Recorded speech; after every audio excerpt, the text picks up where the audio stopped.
ir viendo que todo vaya creciendo de forma normal. Ahora, en la cabeza, la forma habitual de la cabeza es ovalada y es simétrica, pero en los recién nacidos puede presentar algunas deformidades plásticas que generalmente se deben por la posición intrauterina que ellos van adoptando al momento de salir del canal vaginal. Estos como son los cabalgamientos de la sutura, pueden presentar edema de cuero cabelludo, cefalomatomas, caput sucedáneo. Entonces, es siempre muy importante verificar la simetría de la cabeza, ya que pues si por la misma posición pueden traer un aplastamiento, una craneosinostosis o alguna otra normalidad. Ahora, el recién nacido tiene varias placas óseas y estas al unirse forman las líneas de sutura. Ahora, estas van a converger sobre las fontanelas. ¿Cuántas principales suturas tenemos? Vamos a tener cuatro, las cuales son la sagital, la coronal, la lamboidea y la metópica. Estas se van a palpar como que fueran arruguitas acerca de la línea de la aposición de los huesos, más o menos hasta la edad de 6 meses. Luego tenemos para fines de exámenes, porque en otra literatura aparecen más fontanelas, pero para fines de exámenes vamos a utilizar que las fontanelas son dos. Es la fontanela anterior. Va a ser de forma romboidea, se puede llamar anterior o bregmática, y esa se va a encontrar entre la unión de las suturas coronal y sagital. Esta va a medir alrededor de 2,5 centímetros de diámetro y la vamos a llegar a palpar hasta los 18 meses de vida. Es decir, que si ustedes ven un niño de 2 años, no me van a poner que la fontanela anterior está presente, un normotense, porque ya no se va a palpar. Luego tenemos la fontanela posterior. La fontanela posterior va a ser puntiforme, va a medir alrededor de 1 centímetro y se cierra alrededor de las 4 a 8 semanas. Es decir, que cuando ustedes estén evaluando la fontanela posterior, ustedes lo pueden hacer con su dedo índice. Eso es más o menos alrededor de 1 centímetro, ¿sí? Siempre tenemos que verificar que las fontanelas estén normotensas, que no haya una fontanela abombada, porque eso me puede presentar algún tipo de hipertensión intracraneal a nivel de la cabecita del recién nacido. Ahora, siguiente. Ahora los perímetros cefálicos es muy importante. ¿Por qué? Porque el perímetro cefálico me va a dar una idea del crecimiento de la masa encefálica, es decir, que cada cierto periodo el niño tiene que ir presentando un aumento del perímetro cefálico. ¿Cuánto es lo normal con lo que un bebé nace? Es más o menos 35 centímetros. Esto tiene que estar el perímetro cefálico entre -2 y +2 desviaciones estándar. Si presenta mayor a 2 desviaciones estándar, estamos hablando de una macrocefalia. Y es ahí donde tenemos que tener como una alerta y verificar qué es lo que está sucediendo, porque ha habido un aumento del perímetro cefálico de ese bebé, como lo son, como le mencioné, una hidrocefalia, por ejemplo, o una hipertensión intracraneal. También logramos tener la microcefalia, cuando el perímetro cefálico está menor a 2 desviaciones estándar, que puede deberse a estos niños. No sé si se recuerdan cuando empezaron a dar Zika. Zika es una de las enfermedades que me produce en los recién nacidos una disminución de la cabeza. Entonces, niños con microcefalia generalmente no tienen un buen pronóstico de vida, ¿verdad? Y siempre se debe de medir hasta qué edad vamos a medir el perímetro cefálico. Hasta los 2 años. No vayan a poner en una historia clínica, el niño tiene 10 años y le van a poner el perímetro cefálico, porque eso ya no es válido. Ahora, siguiente.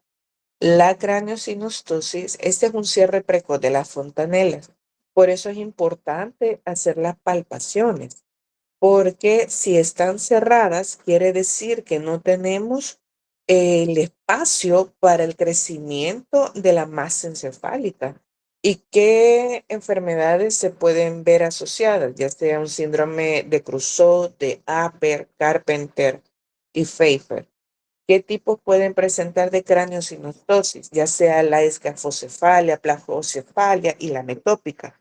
Esto va a depender de la forma en que agarre la cabeza.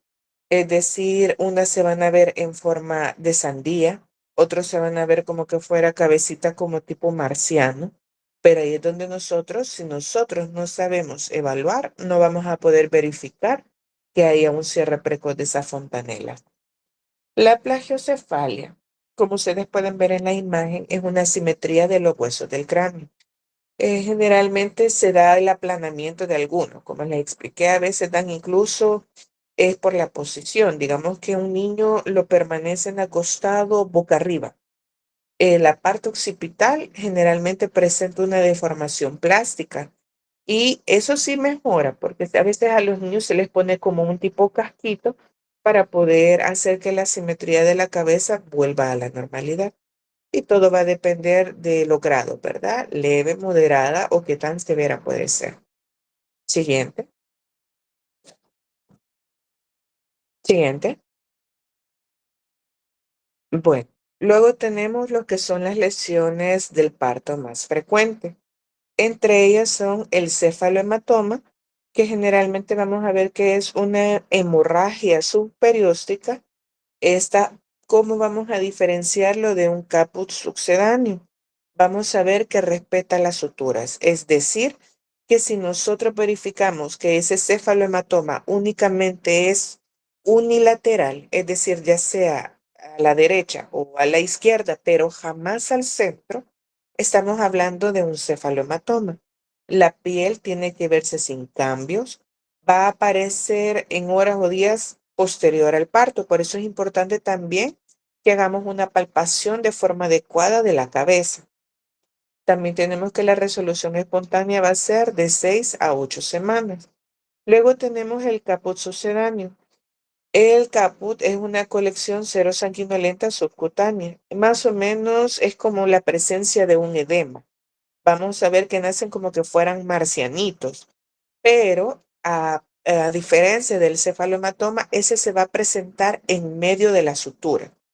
Es decir, que no va a estar ni al derecho ni a la izquierda, sino que va a tener un mayor realce y va a presentarse exactamente en medio.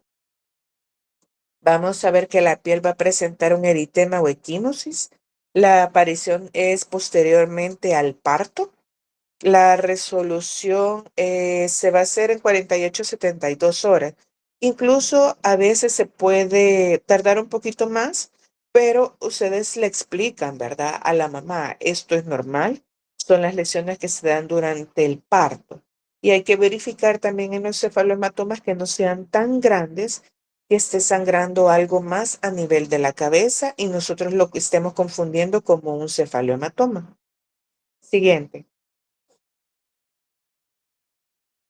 En los ojitos, vaya, es bien importante siempre que hagamos la evaluación de los ojos. A veces nosotros a simple vista podemos verificar si hay algo anormal a nivel de los ojitos de los bebés. Es decir, si nosotros vemos que presenta un estrabismo o vemos que tienen un hipertelorismo, ¿qué quiere decir eso? De que los ojitos están un poco más separados, las pesquisas, ¿verdad? Podemos ver si tienen un pliegue cutáneo que generalmente suelen presentar los bebés con síndrome Down. Todo eso es muy importante, siempre ser bien observativo para verificar que todo esté bien. Ahí vamos a explorar las estructuras externas, la motilidad ocular, los reflejos pupilares a la luz, el reflejo del rojo pupilar y la visión. Recordémonos que el ojo pues es un órgano sensorial, ¿verdad? Que es muy importante. Y pues el periodo crítico del desarrollo de la visión se encuentra durante los primeros años de vida. Así que es bien importante verificar cualquier anormalidad desde recién nacido. Ahora, la exploración de los ojitos sí que cuesta un poco porque a veces los chiquitos pues no suelen atender bastante las indicaciones, ¿verdad? pero tenemos que verificar incluso hasta cómo parpadean, si no tienen ninguna normalidad para cerrar el ojito. Todo eso es algo que nosotros debemos observar. Ahora, el siguiente. Vaya, acá nosotros tenemos el hipertelorismo, lo que les estaba mencionando. El hipertelorismo lo vamos a ver como una pesquisa de ojos muy separados. Es decir, que vamos a ver que los ojos prácticamente están demasiado separados.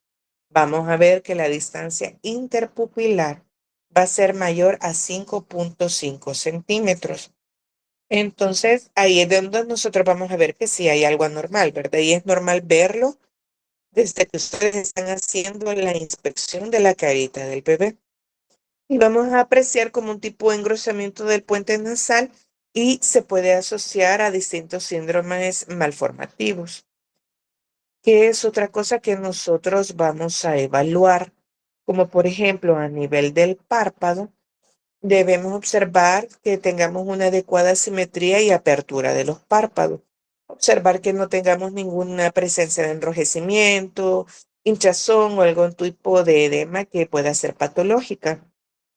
El epicanto, como ustedes lo pueden ver en la imagen, es un repliegue palpebral superior que se da en forma de media luna. Este es bien característico de algunos grupos étnicos o en niños de síndrome Down, por lo que es bastante llamativo para poder presentarlo, a nivel también de las historias clínicas. Siguiente.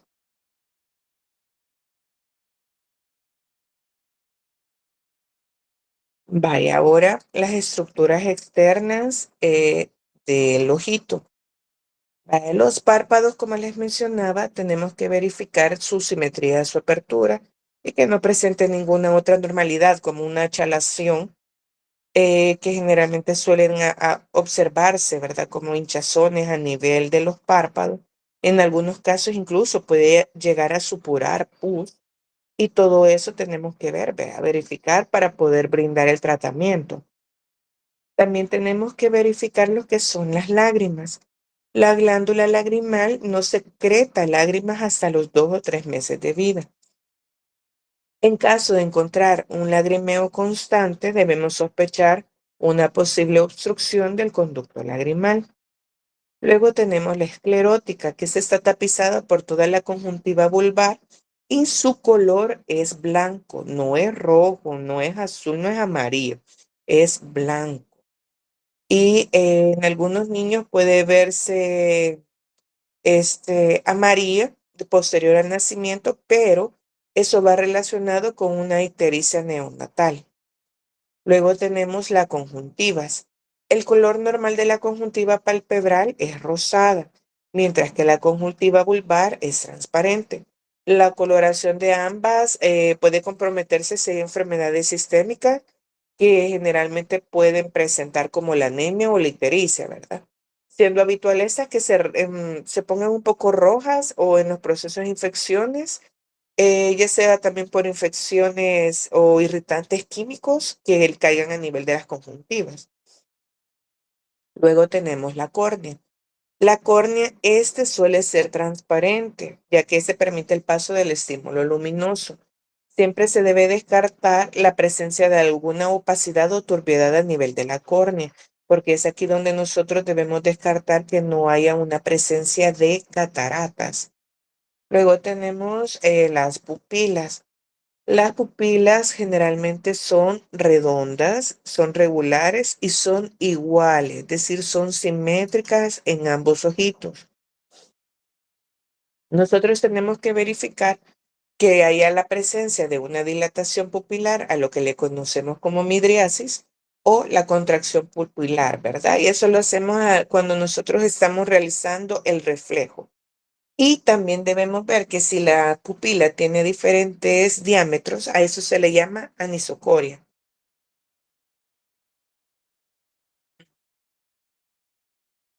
Ahora, tenemos algunos tipos de reflejos que nosotros podemos realizar al momento de la evaluación. En esos tenemos el reflejo de acomodación. Esta es una respuesta pupilar a la mirada de lejos y de cerca. Es decir, que vamos a acercar el objetivo a algún recién nacido que sea algo llamativo o a un niño, las pupilas se van a contraer y al alejarlo se van a dilatar. También tenemos el reflejo fotomotor. Ese generalmente lo vamos a realizar con una lámpara que sea de luz blanca, que no sea una lámpara muy grande para que me afecte la visión del niño, ¿verdad? Debemos observar la contracción de la pupila cuando ésta es iluminada y tenemos que observar que la contralateral también haga el reflejo consensual. ¿Qué quiere decir eso? Que si yo ilumino la pupila derecha, aunque no esté iluminando la izquierda, nosotros debemos verificar que esa pupila también se contraiga. Siguiente. Ahora, la motilidad ocular. Acuérdense que nosotros debemos verificar el movimiento de los ojos, es decir, cada uno de los músculos que están inervando el ojo. Entonces debemos explorarlo siempre de frente, ¿sí? En los niños cuesta un poquito, pero siempre se puede hacer en los brazos de la madre, ¿verdad? Pero usted siempre lo tiene que ver de frente. Nunca lo va a evaluar de atrás o de lado. Tienen que ver que los globos oculares estén del mismo tamaño, que no se vea un ojo más grande que el otro, ¿verdad? También debemos verificar que no hay una pérdida del paralelismo. A esto es lo que nosotros llamamos como un estrabismo. ¿Hasta cuándo nosotros vamos a decir que un estrabismo es normal en un lactante? Hasta los 6 meses. Posterior a eso ya es algo patológico. ¿Y qué quiere decir? Que se debe remitir con un oftalmólogo para ver si va a haber un uso o no de los lentes, ¿verdad? Porque eso es muy importante. Saber ustedes hasta cuándo las cosas son normales y cuándo se pasa de la normalidad. Siguiente. Luego tenemos el test de Hirschberg. Esta es una de las pruebas que son más usadas para evaluar el alineamiento de los ojos, es decir, para ver si hay o no estrabismo y qué tipo de estrabismo tenemos. Aquí yo les menciono cuatro: el de la esotropía, la hipertropía, la exotropía y la hipotropía. Es bien importante saber evaluar este test para ver qué tipo de estrabismo nosotros presentamos. Ahora, el examinador se va a ubicar siempre a 1 metro de distancia, va a proyectar desde ahí una luz con una linterna en el centro de la superficie corneana de los niños y vamos a observar en el punto del área pupilar donde cae generalmente el reflejo luminoso, el que normalmente se ubica medial a la pupila de ambos ojos. Entonces, si un ojo está desviado, ese reflejo nosotros vamos a ver que se va a desplazar.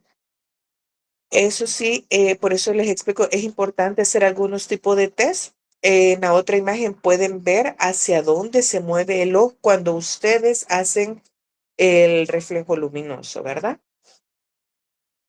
Siguiente. Ahora, el reflejo pupilar, ese lo podemos hacer nosotros desde el momento que los recién nacidos nacen. ¿Qué es lo que nosotros vamos a realizar? Nos tenemos que poner en la posición siempre de frente, verificar que el niño tenga sus ojitos abiertos con con un aparatito, siempre con el que revisamos, con el oftalmoscopio. Nosotros debemos verificarlo. Pero ¿cómo se hace? Vamos a colocar nuestro ojo en el lente y vamos a iluminar ambos ojos al mismo tiempo. ¿Qué es lo que nosotros debemos ver? Que ambos reflejos se vean normales, como la primera imagen. Se tienen que ver rojos, ambos. Por eso se ilumina al mismo tiempo ambas pupilas para poderlas ver. Y ahí es donde vamos a ver nosotros ese reflejo. Si está asimétrica, es decir, vamos a ver que solo un ojo se va a iluminar y el otro no. También incluso puede haber una ausencia del reflejo que eso me va a reportar entonces la presencia de una opacidad a nivel de la córnea, como se los mencionaba como una catarata. También tenemos que ver que no se observe ningún tipo de cuerpo extraño o abrasión a nivel de la córnea, como se ve en este caso en la córnea izquierda. Y en el otro es con la presencia del estrabismo. Siguiente. Ahora, ¿cómo es la visión de un bebé? Los recién nacidos por naturaleza son miopes. ¿Qué quiere decir? Que ellos no van a observar de lejos. Es decir, que lo más que ellos pueden observar es 30 centímetros. En los brazos de la madre, lo único que ellos logran verificar es la cara de la mamá. Entonces, siempre se evalúa de forma indirecta, ¿verdad? Porque la verdad que en un recién nacido es bien difícil que ustedes puedan evaluar la visión, ya que ellos al inicio, como miran, van a ver súper borroso, no ven colores aún, así que es bien difícil. Ya en los lactantes pequeños, si debemos hacer un estudio en el que nosotros podamos moverle algún objeto que a ellos les interese. Por ejemplo, algún sonajero, algo que tenga color, colocárselo de frente y realizar movimientos de la derecha a la izquierda, hacia arriba, hacia abajo. Y el niño lo que tiene que hacer, perdón, los niños lo que tienen que hacer es seguir el objeto. Ahí es donde nosotros estamos verificando que el niño sí tiene una adecuada visión. ¿A qué distancia nosotros nos vamos a colocar de los niños para poder evaluar? Siempre se hace de 30 a 50 centímetros. El oftalmoscopio igual, cuando hacemos una oftalmoscopía, debemos hacerlo de 30 a 50 centímetros. Siguiente. Ahora, la agudeza visual.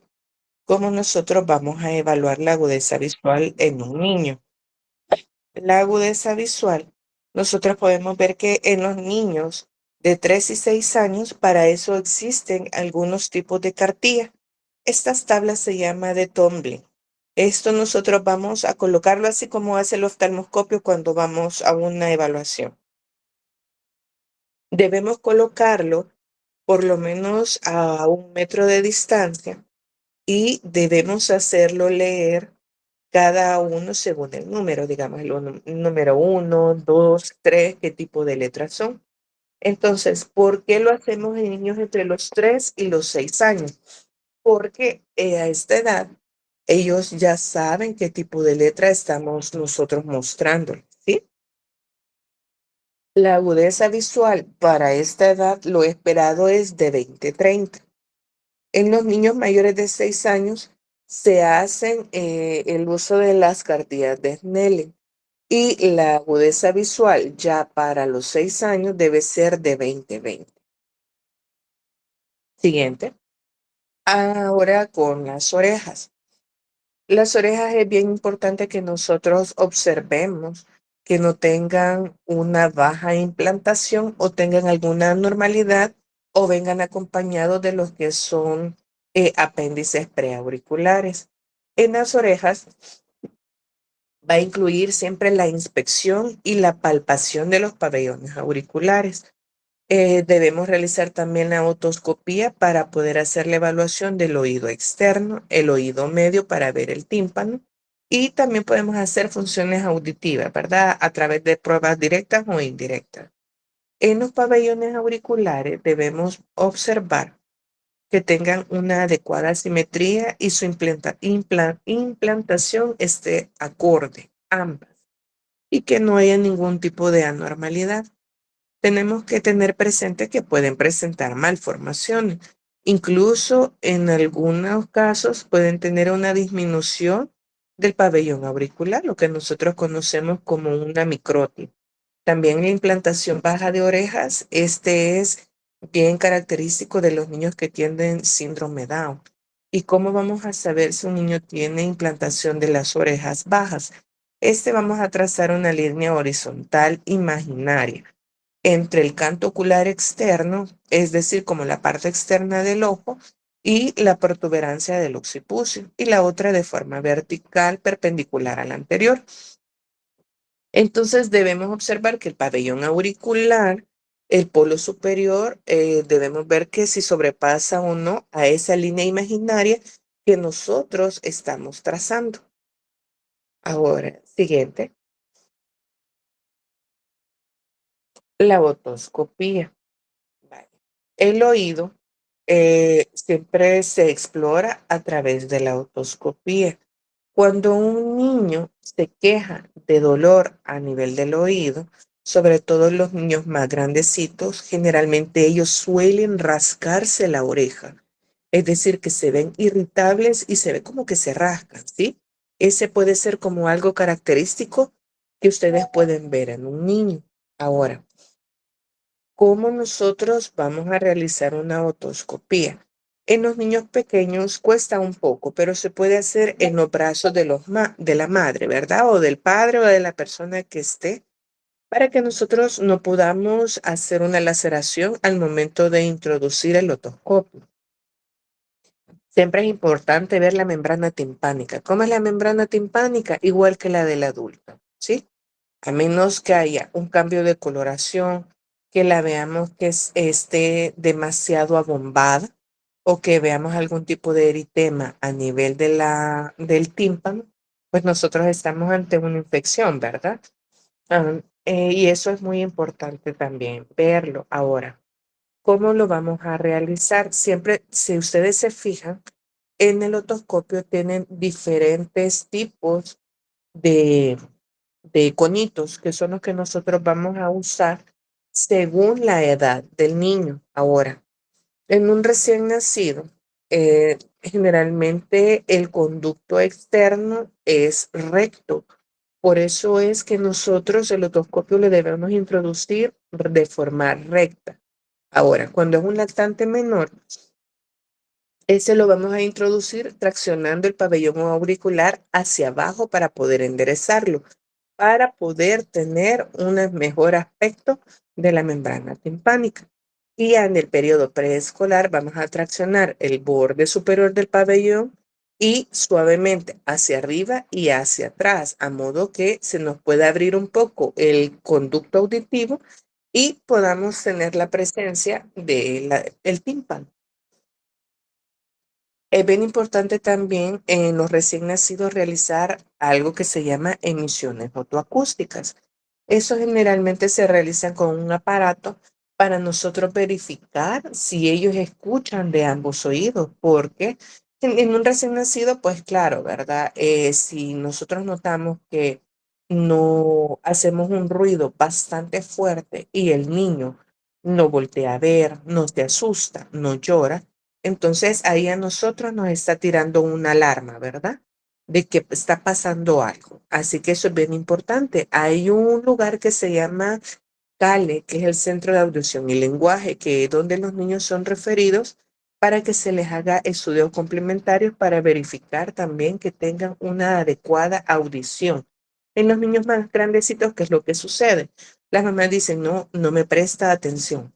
Yo le hablo y no me voltea a ver. Le doy órdenes y no voltea a ver. Y claro, el niño se ve incluso está confundido porque nunca en su vida ha escuchado o tiene una disminución de la audición. Así que eso también es importante. Siguiente.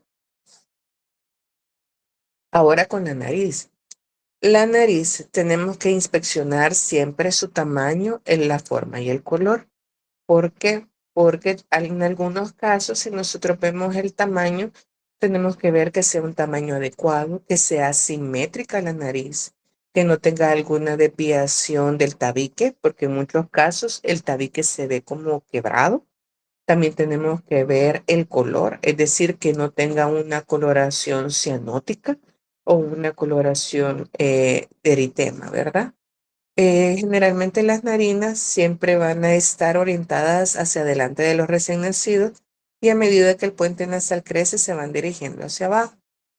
Ahora, para poder realizar la exploración de las fosas nasales, nosotros lo tenemos que hacer de una forma eh, sigilosa y debemos ser también bastantes cálidos, ¿verdad? Más que son niños con los que nosotros estamos trabajando. ¿Qué vamos a hacer? Traccionar la punta de la nariz hacia arriba con el pulgar y claro que vamos a tener en la otra mano lo que es una lámpara, ¿verdad? Eso es para visualizar en su interior.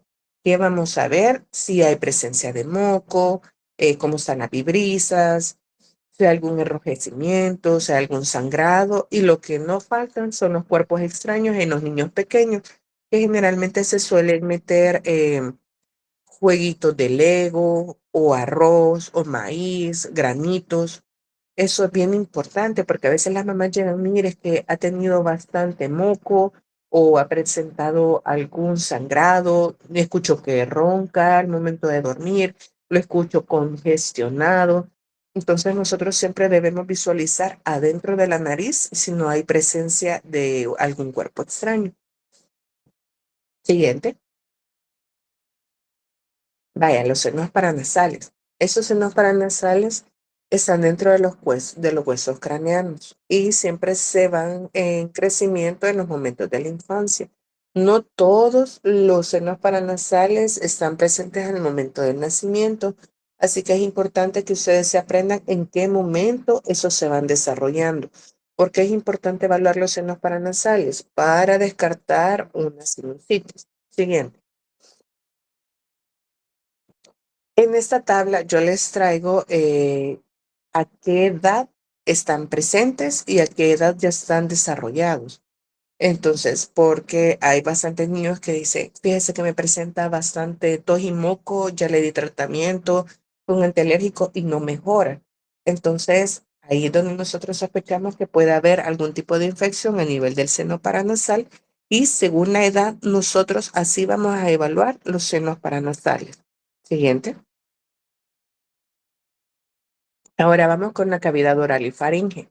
La boca es muy importante también que nosotros evaluemos y es lo que más cuesta evaluar en los niños pequeños. Ahora, la cavidad oral debemos verificar que todo esté acorde a la edad de un niño. ¿Qué es lo primero que yo veo cuando veo a un niño llorando, por ejemplo? Y tiene 8 meses. Le tengo que ver que tenga una presencia de sus dientes inferiores, ¿verdad? Al menos los dos inferiores. Y debemos verificar que todo esté bien, que al momento de llorar un recién nacido, ellos suelen levantar la lengua. Tenemos que verificar que no tenga un frenillo corto tampoco o hipertrofiado, porque eso sí da más adelante dificultad para que ellos puedan hablar. Tenemos que verificar que las encías no tengan ningún tipo de signo de inflamación, algún sangramiento o algún tipo de herida. Siguiente. Vaya, ¿cómo vamos a examinar los labios? Esos debemos verificar que tengan un buen color, simetría o movilidad. ¿Qué sucede si nosotros los vemos pálidos? El niño posiblemente esté presentando algún tipo de anemia y tengamos que evaluar más a fondo, ¿verdad? Su simetría, cuando a los niños, porque hay niños que incluso les puede dar parálisis en la carita y vamos a ver que tienen una asimetría a nivel de los labios, que eso es lo más visible. Vaya en la mucosa oral, ustedes saben que esa es rosada y debe ser húmeda. Si presenta una mucosa oral seca, estamos hablando de un niño con deshidratación. Debemos verificar que no presente placas blanquecinas como lo es la cándida oral, ¿verdad? O también que no lo confundamos con un depósito de leche. En el paladar tenemos que verificar que no haya ningún tipo de malformación, es decir, que el arco del paladar esté como ovalado. Entonces, siempre con un guante nosotros debemos verificar el paladar, porque hay muchos niños que aunque no tengan labio leporino, suelen venir con las fisuras a nivel del paladar y son bastantes grandes. Entonces, los niños presentan una dificultad para la alimentación. Y le va a decir la mamá, sí, es que yo le doy de mamar, yo le doy fórmula, pero toda la leche me la saca a través de la nariz. ¿Por qué es? Porque tenemos una fisura palatina y quizás nadie al momento de la evaluación se fijaron y el niño se fue a casa, ¿verdad? Entonces, ¿qué pasa? El niño no se va a alimentar, va a bajar de peso, puede presentarse febril o algún tipo de deshidratación y la mamá, claro, ¿verdad? No sabía que tenía una fisura a nivel del paladar. Siguiente. La secreción salival, esa es otra cosa muy importante. ¿Hasta qué edad nosotros podemos ver que un niño sea salivoso? Hasta los 6 y 12 meses. Si se pasa de los 12 meses, eso ya no es normal. Se llama cialorrea. Así que tenemos que ver eso, preguntarle a la mamá. Desde que nosotros lo vemos que hay un aumento de la secreción salival.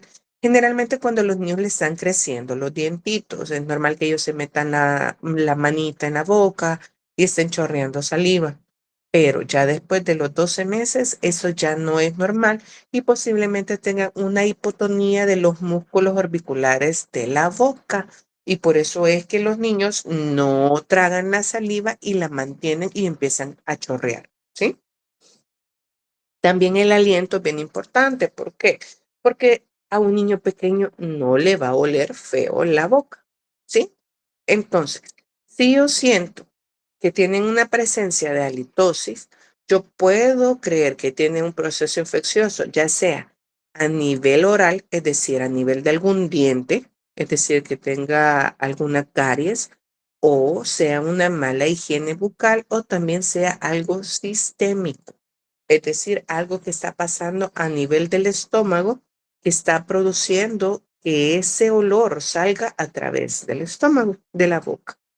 Y la orofaringe. Vaya, la mucosa de la orofaringe, como ustedes pueden observar, es lisa.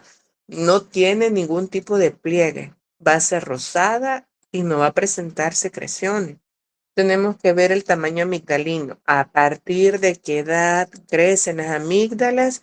A partir de los 2 años. No pueden poner en una historia clínica antes de los 2 años que tiene presencia de amígdalas porque eso no es cierto. Así que, como tip, ¿vea? Porque son cosas que les pueden salir en el examen. Siguiente. Vale. ¿Cuál es la cronología de la erupción dentaria temporal? Los primeros dientes son los molares. Entonces, ahora, la pieza dentaria temporal, generalmente la primera que sale son los incisivos centrales inferiores. Como ustedes pueden ver siempre en los niños, son los dos centrales de abajo. ¿Cuáles son los que le siguen? Los dos incisivos centrales superiores. Pero siempre hay niños que son diferentes. Ya he notado niños que tienen la presencia de los caninos superiores y se ven como que fueran vampiritos, ¿verdad? Que solo tienen los dos caninos, tanto el de derecha e izquierda, y no tiene la presencia de los incisivos ni inferiores ni superiores. Entonces, acá les he dejado esa tabla para que ustedes vean a qué edad más o menos van a ir erupcionando o pueden esperar al momento de evaluar por qué no han presentado la erupción de esos dientes. Porque la mamá siempre le va a preguntar, mire doctora, pero no me han salido los demás dientes. A ver, ¿en qué momento le van a salir las muelitas? ¿O en qué momento le van a salir los molares? Eso es bien importante porque las mamás son bastante ansiosas por querer ver que la evaluación de su hijo, claro, sea la mejor posible, ¿verdad? Y para eso nosotros, pues con mucha confianza, le vamos a explicar a la mamá en qué tipo de mes está y qué podemos esperar de la erupción dentaria. Ahora, hay una edad específica en la que nosotros podemos decir que es normal que no tengamos la presencia de algún dientito, porque puede llegar un niño de 8 meses y no presentar algún diente. También acuérdense que existen los bebés que han sido prematuros y nacen antes de la edad correspondida, ¿verdad? Entonces, nosotros explicamos a la mamá que la evolución dentaria también se hace con edades corregidas, ¿sí? Porque es necesario ver que a partir de los 6 meses inicie, perdón, la dentición. Pero si digamos que nació a las 28 semanas, a los 6 meses cronológicos, claro que el bebé no va a tener 6 meses, ¿verdad? Va a tener mucho menos. Entonces, eso es algo bien importante también de explicarle a la mamá, porque no a todos les erupcionan al mismo tiempo y sobre todo a los bebés que son prematuros. Vaya. La dentadura definitiva la van a completar hasta los 18 y los 22 años, que es con la salida de los terceros molares. También hay algo que ustedes tienen que evaluar en un recién nacido y es la aparición de los quistes dentarios. Es decir, que en las encías se van a ver como dos bultos. Esos bultos están cubiertos de encía y generalmente siempre suelen ser los incisivos inferiores, que son los que están en crecimiento. Hay niños que ya se rompen y nacen ya con los dientitos y eso es normal. ¿Esos dientitos se pueden caer? Sí. Solo se les explica que es una variante normal, ¿verdad? Y se mandan con el odontopediatra para que él les pueda dar seguimiento. Son flojos, así que sí se pueden caer porque a veces la mamá los tocan y lo botan, ¿verdad? Y en algún caso, porque ya se me dio a mí en el hospital, el niño se tragó el dientito. Entonces, hay que estar pendiente, ¿verdad? Y saber explicarle a la mamá qué es lo normal y qué es lo anormal.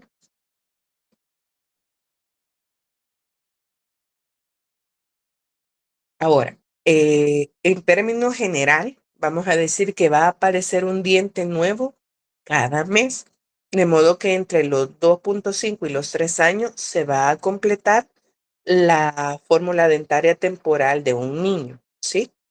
¿Y en qué momento se empiezan a caer los dientes? Esa es otra cosa que les pueden preguntar las mamás. De los 5,5 a los 6 años. Es decir, a los 3 años completamos los 20 dientes que tienen que tener los niños. A los 6 años se empieza a ver el recambio de los dientes de leche, es decir, se empiezan a caer. Siguiente. Vaya, en el cuello. El recién nacido y lactante es importante realizar un acucioso examen de cuello. ¿Por qué? Porque tenemos que observar que no tengan malformaciones, masas o alguna postura normal, porque incluso aunque no lo crean, un niño puede nacer con una tortícolis congénita y eso es por la posición intrauterina que ellos adoptan. También debemos examinar las clavículas para descartar una fractura de clavícula, sobre todo a aquellos niños que han sido de difícil extracción al momento del parto.